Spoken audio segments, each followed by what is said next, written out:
ఖచ్చితంగా ఆ విందులో నువ్వు నిలబడతావు. నీతి రక్షణ వస్త్రాలు ధరించుకొని క్రీస్తులు ధరించుకున్న వారమై దేవుని ఎదుట అగుపడవాలనని ఆశతో ఆసక్తితో నిరీక్షణ కలిగిన ఎదురు చూడాలి. నిర్లక్ష్యం చేస్తే, నిర్లక్ష్యం కొన్నిసార్లు ప్రాణాల మీదకి తెస్తుంది కదా, నిర్లక్ష్యం కొన్నిసార్లు నష్టాన్ని కలుగు చేస్తుంది.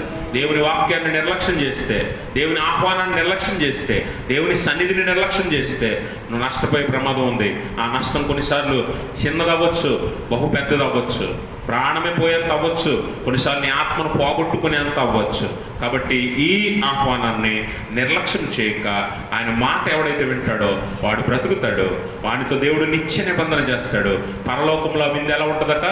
గొప్పది. అది నీకు సంతోషము, ఆనందము, నిత్య జీవాన్ని ఇస్తుంది. దేవునితో సదాకాలం ఉండే భాగ్యాన్ని ఇస్తుంది. అట్టి స్థితి దేవుడు తన పరిశుద్ధాత్మ ద్వారా మనందరికీ దయచేయును గాక. ఆమేన్. సమస్త జ్ఞానంలో మించిన దేవుని సమాధానం యేసుక్రీస్తు వల్ల మీ హృదయంలో మీ తలంపులకు కావలి ఉండును గాక.